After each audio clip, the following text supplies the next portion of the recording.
mensagem evangelística, apesar de nós precisarmos sermos a cada dia um exímio evangelista da palavra de Deus, porque é uma doutrina deixada de Deus para nós, ide por todo mundo e pregai, e esse pregar não precisa ser entre quatro paredes.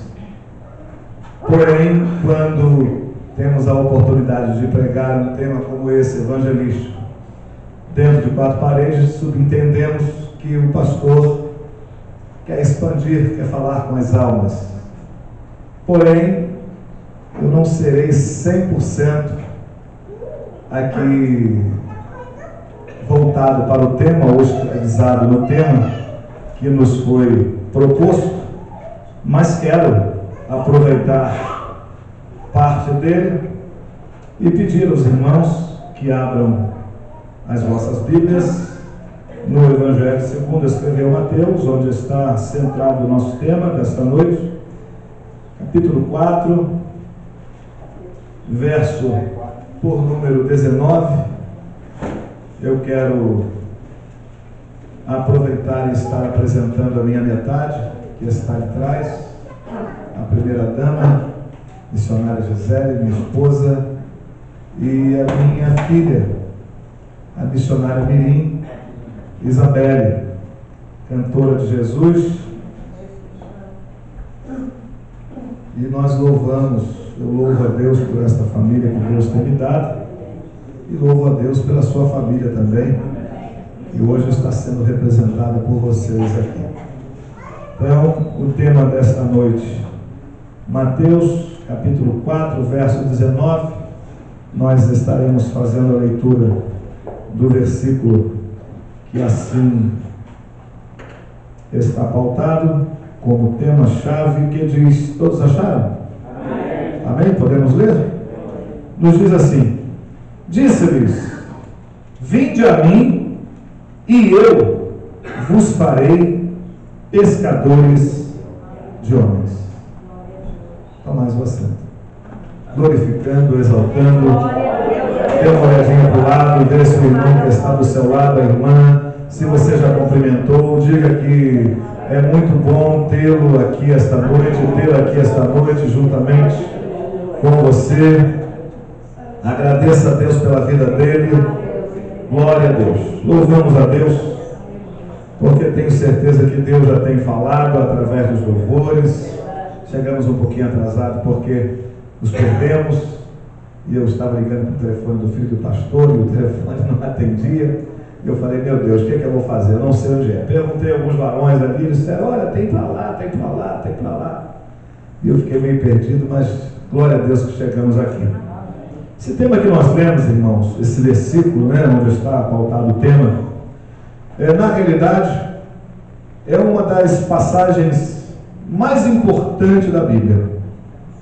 Eu costumo dizer que este capítulo de número 4 do Evangelho de São Mateus é um retrato, na realidade, da vitória de Jesus Cristo sobre Satanás.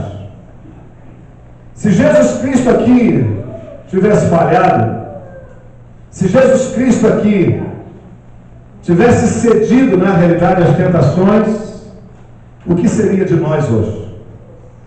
Porque mesmo tendo visto aqui este grande exemplo que Jesus deixou, antecedendo aqui o verso 19, quando ele venceu e foi levado, obviamente, ao deserto para ser tentado pelo diabo, aqui na realidade é um retrato. Você vê aqui nitidamente a vitória de Cristo sobre Satanás.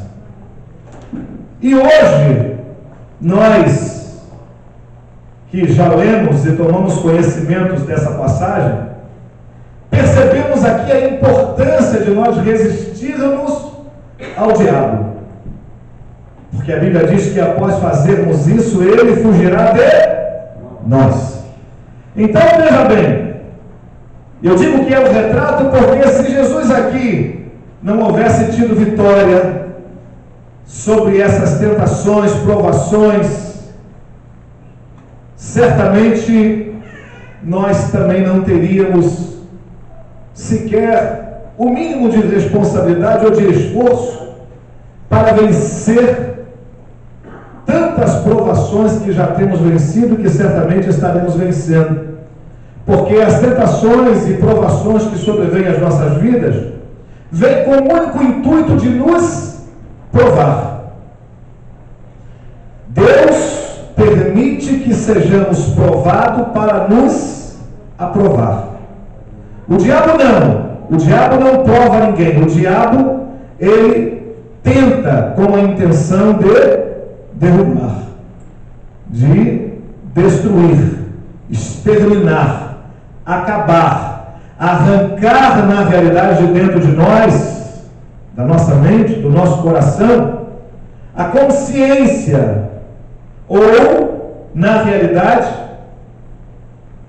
os benefícios que Deus tem nos prometido e que certamente vai realizar na vida de cada um de nós. Então o diabo, ele nos tenta na intenção de desconscientizar cada um de nós da promessa de Deus.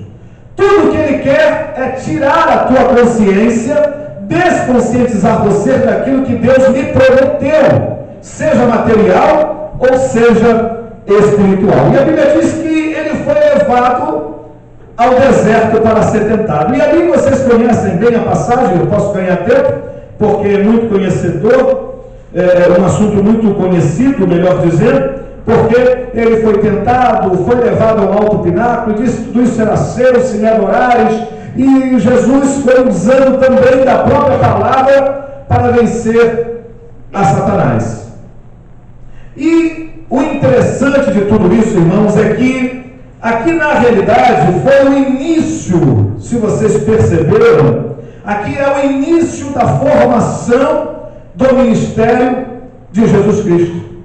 Aqui ele iniciou, e quando estava iniciando, já iniciou com essa tamanha provação, sendo provado diretamente pelo diabo. E nós, às vezes, temos uma provaçãozinha tão pequenininha, tão insignificante, e já queremos chutar o balde, já queremos quebrar o pau da barraca, como dizem por aí, já queremos abandonar o navio, já queremos entregar o cartão. Olha, pastor, eu não quero mais não, pastor Rogério, olha, eu estou muito chateado, tanta gente podia ter feito muita coisa, mas logo fulano, logo ciclano, eu não aguento esse negócio não, eu vou abandonar o barco, eu não quero mais servir, eu não vou mais à consagração, eu não vou mais dia de estudo, eu só vou agora aos domingos, vou virar crente domingueiro. Então, irmãos, acontece muito isso em nosso meio, porque qualquer prova, qualquer vento é motivo de nós abandonarmos o navio. E veja que Jesus foi tentado direto pelo diabo, não foi por qualquer um. Diga para o irmão que está ao seu lado: ele não foi tentado por qualquer um.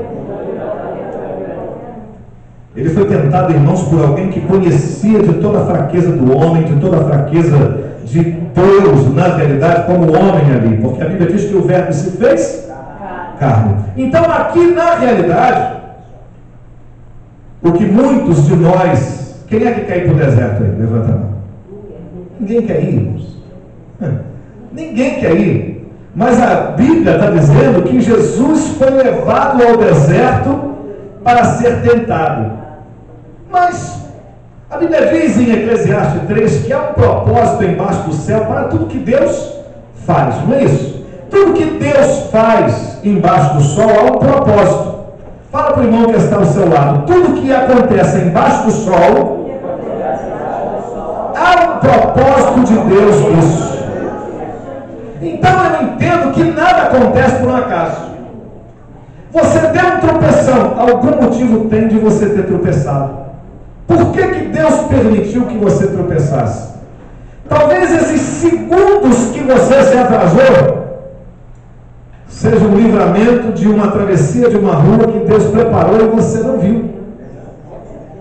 Então, existe um propósito. Jesus foi levado ao deserto com um propósito. Na realidade, Deus precisava preparar o ministério de Jesus. Por quê? Porque ele seria um líder. E um líder despreparado não chega a lugar nenhum. Então, todo líder precisa antes passar pelo deserto. Todos aqueles que almejam receber uma bênção de Deus, eu costumo dizer na igreja que da promessa a bênção no meio do deserto. Então, da promessa a bênção no meio do deserto, você tem que passar pelo deserto. E por mais que você queira encurtar esse caminho, não dá. Porque todas as vezes que você tenta encurtar o caminho, na realidade, você se afasta daquilo que Deus pretende te dar, que é a bênção. Então, Jesus foi levado para, vamos trocar o nome, para ver como é que funciona melhor, para ver como nós, na realidade, aceitamos de forma melhor. Jesus foi levado à escola. Quem quer ir para a escola aqui? Muita gente quer ir para a escola. E o deserto nada mais é do que a escola do crente. Diga para o irmão que está, pergunte para o irmão que está ao seu lado: você já entrou nessa escola? Está firme nessa escola? Pergunta para ele se ele está firme nessa escola. Tem suportado as provações e as novas matérias que essa escola tem lhe dado? Oh, irmãos, que maravilha! Então foi com esse propósito que Deus permitiu que Jesus fosse levado ao deserto para ser tentado. Deus, na realidade, precisava ensinar ao homem, Cristo, todas as tentações que certamente alguns homens que antecederam a Cristo já haviam passado, e aqueles que certamente viriam pós Jesus precisariam suportar. Então, depois que ele passou por essa escola e foi aprovado, agora Deus olhou e disse: olha, eu preciso que você faça discípulos, para que a minha obra, para que a minha palavra, para que o meu reino possa crescer, e aqueles que estão perdidos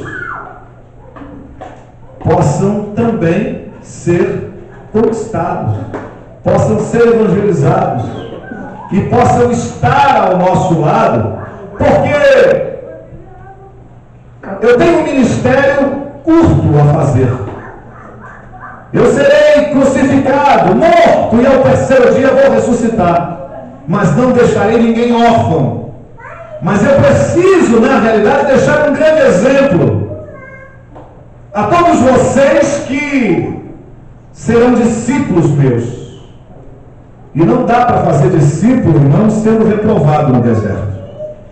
Quem almeja ser um líder, quem almeja ter um cargo na casa do Senhor, quem almeja ser um levita, ser um baterista, um músico, seja lá o que você pretende ser na casa de Deus, você precisa passar pelo deserto.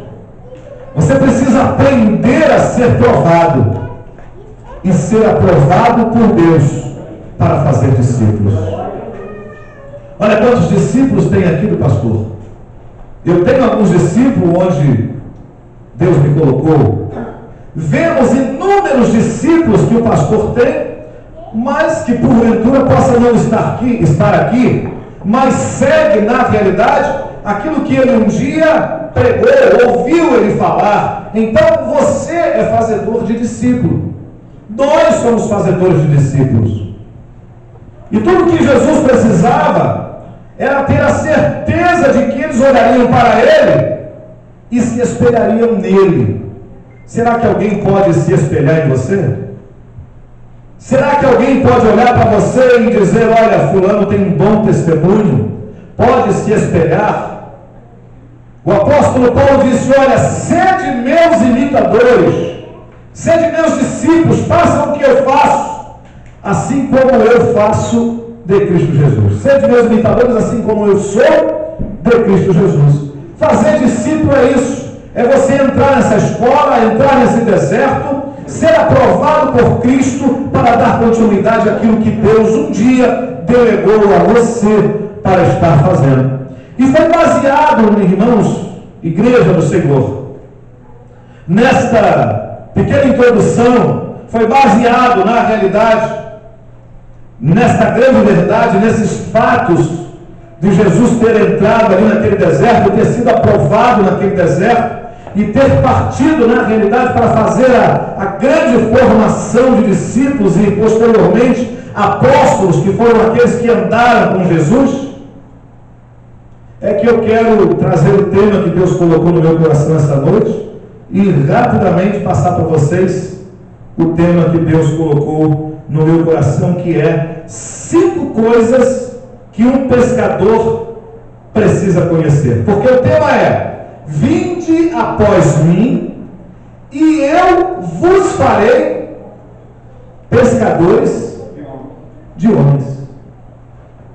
Então o pescador ali, os pescadores ali, traz um duplo sentido. Nós conhecemos 2 tipos de pescadores. Nós conhecemos o pescador, que literalmente a palavra nos dá a entender, que é o pescador profissional, aquele que pesca peixes, camarões, siri, né, todos os tipos de crustáceo e peixes que existem no mar e nos rios. E o segundo pescador é esse que Jesus estava, na realidade, consagrando, que seríamos os pescadores de homens. Então Jesus, obviamente, ali nos comparou como pescadores e, obviamente, comparou aos homens como peixes. Então, se somos pescadores, as almas são os peixes.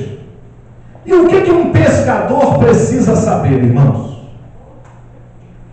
Eu estava matutando isso alguns dias atrás, e eu estava perguntando para Deus. Eu disse: Deus, eu já pesquei durante quase 5 anos, profissionalmente. Tive um barco de 11 metros, com motor LWM, tinha alguns materiais específicos de pesca, rede de arrasto, rede pareja, eu tinha rede de espera, rede de caceia, eu tinha anzol para fazer linha, pescaria de fundo, né? Geralmente algumas pessoas falam: vamos pescar, jogar uma linhazinha lá, pescar. O pastor gosta disso, né? De pescaria.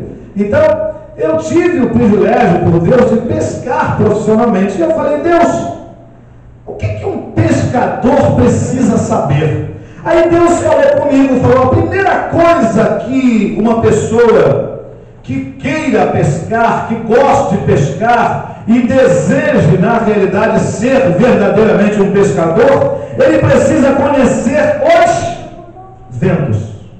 Os ventos, sim, porque nós temos, é tudo vento, né? Mas nós temos norte, sul, leste, oeste.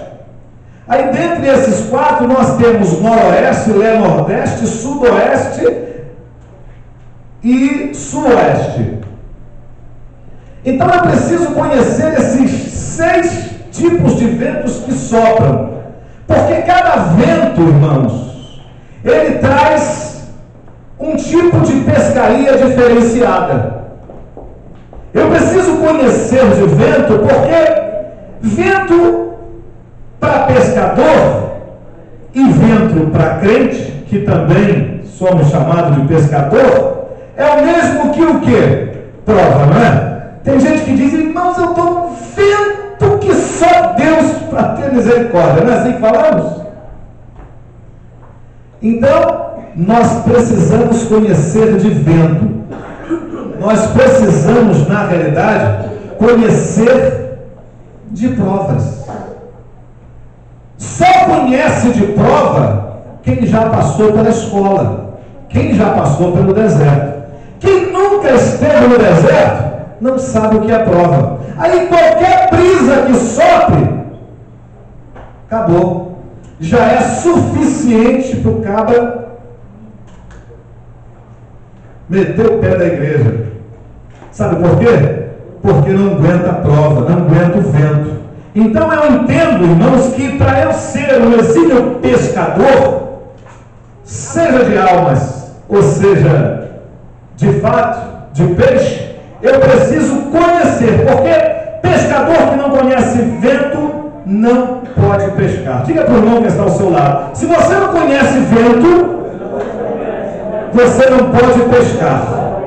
Em outras palavras, não pode evangelizar. Acabou.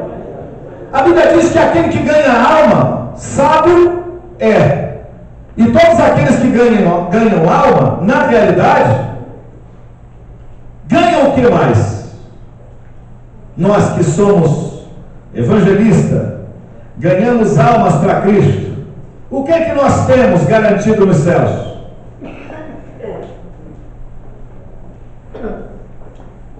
Galardão, pedras na nossa coroa, dentre outros benefícios que Deus escondeu. Mas eu preciso, como um bom pescador, conhecer do vento. De onde ele vem? Para onde ele vai?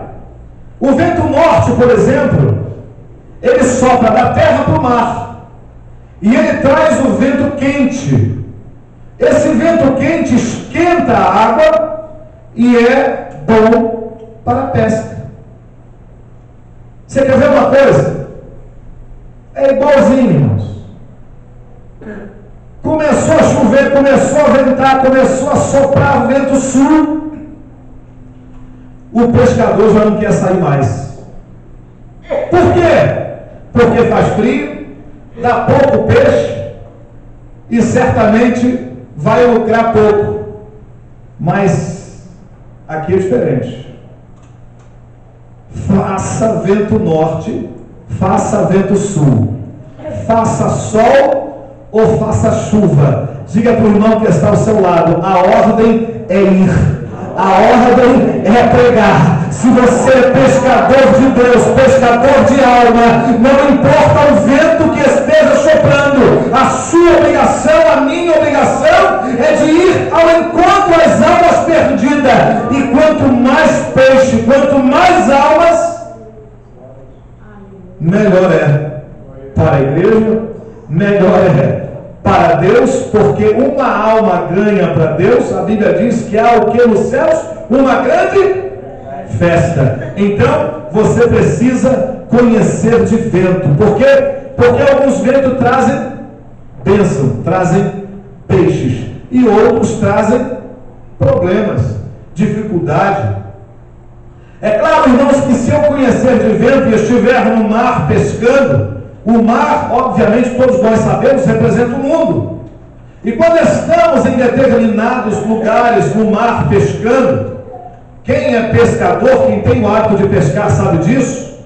Quando o mar está muito calmo, é bom ficar atento, porque isso é sinal de mudança, é sinal de uma viração. O vento norte está soprando, o mar está muito calmo. Geralmente, quando o norte sopra, o mar não é um espelho como nós gostamos que ele seja sempre, para poder ter calmaria para pescar. Porém, quando há vento norte e há muita calmaria, há uma preocupação na cabeça daqueles pescadores que conhecem. Por quê?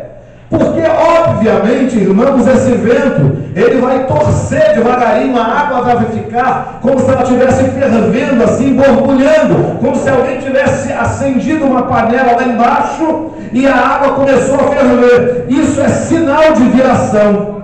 Esse vento vai torcer para sul e de sul ele vai cair sudoeste. E é o vento mais temido pelos pescadores, é o sudoeste.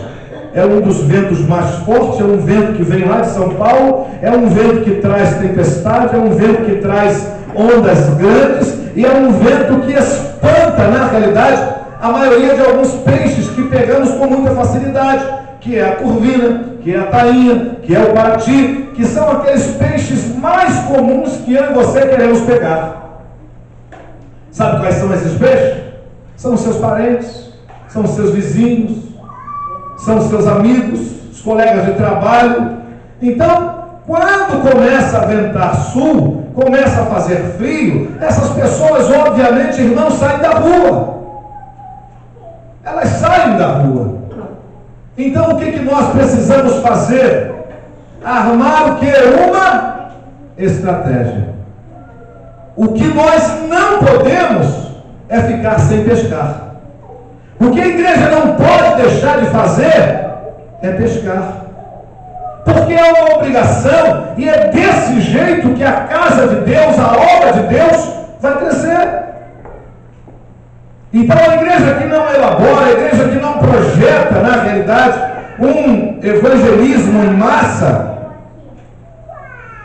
sofre, tem dificuldade. Por quê? Porque o número que às vezes precisamos não é capaz de fazer aquilo que na realidade o pastor gostaria. Agora, nem sempre, eu sei porque eu sofro da mesma maneira lá, marcamos evangelismo 10 vezes no mês, conseguimos elaborar um, ou às vezes nenhum. Por que, irmãos? Porque nós estamos com um mau hábito de pregarmos em 4 paredes e convencermos na realidade aqueles que já são crentes. Quem é que sabe o que é padioleiro aqui? Tem alguém militar aqui? Tem algum militar aqui? Padioleiro, o pandioleiro. Padioleiro eram alguns soldados que na realidade era usado, e é usado até o dia de hoje, quando assim houver uma guerra. O padioleiro é usado para poder carregar aquelas pessoas que estão feridas, pastor. E o inimigo descobrindo que na realidade, todas as vezes, pastor, que ele feria alguém, ao invés dele tirar um da guerra, ele tirava 2. Sabe por quê? O padioleiro era obrigado a largar da sua arma, que também combatia, que também atirava, para auxiliar aquele que estava ferido. E sabe o que o diabo pegou, percebeu em tudo isso? É que a igreja está a cada dia mais evangelizando menos. Sabe por quê?